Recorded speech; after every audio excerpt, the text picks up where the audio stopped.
Hi అండి, మన ఛానల్కి స్వాగతం. ఈరోజు కొత్తిమీర టమాటా పచ్చడి ఏ విధంగా తయారు చేసుకోవాలో ఈ వీడియోలో చూసేయండి. ముందుగా స్టవ్ ఆన్ చేసుకుని ఒక పాన్ పెట్టుకుని 2 టేబుల్ స్పూన్ల ఆయిల్ వేసుకుందాం. ఆయిల్ వేడయ్యాక పచ్చిశనగపప్పు, జీలకర్ర, మినపప్పు వేసి బాగా ఫ్రై చేయాలండి. పచ్చిమిరపకాయలు పేలుతూ ఉంటే దూరంగా ఉండి జాగ్రత్తగా ఫ్రై చేయండి, లేకపోతే మొహం మీదకి వచ్చేస్తే జాగ్రత్తగా ఫ్రై చేయండి.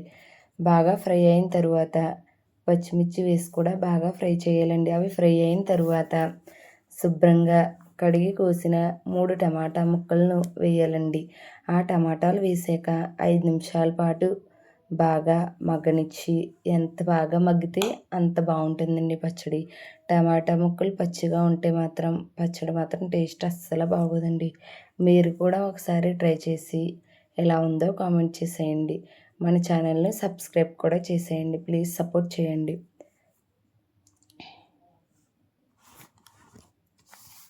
టమాటాలు బాగా మగ్గిన తర్వాత కొంచెం సాల్ట్, పసుపు వేసి బాగా మగ్గనివ్వాలండి.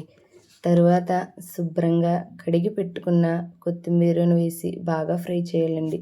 కొత్తిమీర కూడా ఎంత బాగా ఫ్రై చేస్తే చూసారా ఫ్రెండ్స్, కొత్తిమీర మాత్రం ఎంత ఎక్కువగా ఉంది, ఎంతో పచ్చడి అయిపోతుందని ఊహించుకోకండి. కొత్తిమీర ఫ్రై చేస్తే మాత్రం కొంచెమే ఉంటుంది.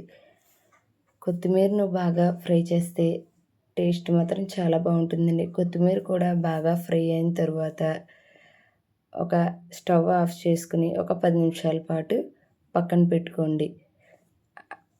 చల్లారిన మిశ్రమాన్ని ఒక మిక్సీ బౌల్లో వేసి 4 వెల్లుల్లి రెబ్బలు, కొంచెం ఉప్పు వేసుకుని బాగా గ్రైండ్ చేసుకోండి. మీకు ఏ విధంగా కావాలో ఆ విధంగా గ్రైండ్ చేసుకోండి.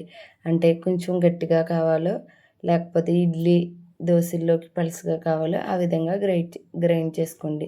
కొంచెం వాటర్ వేసుకొని పలుసుగా గ్రైండ్ చేసుకోండి మీకు అవసరమైతే. లేకపోతే అన్నంలోకి కావాలని కొంచెం గట్టిగా గ్రైండ్ చేసుకోండి. చూసారా ఫ్రెండ్స్, పచ్చడి మాత్రం ఎంత టేస్ట్గా ఉంటుందో. మీరు కూడా ట్రై చేసి ఎలా ఉందో కామెంట్లో చెప్పండి. మన ఛానల్ని కూడా సబ్స్క్రైబ్ చేసుకోండి ప్లీజ్.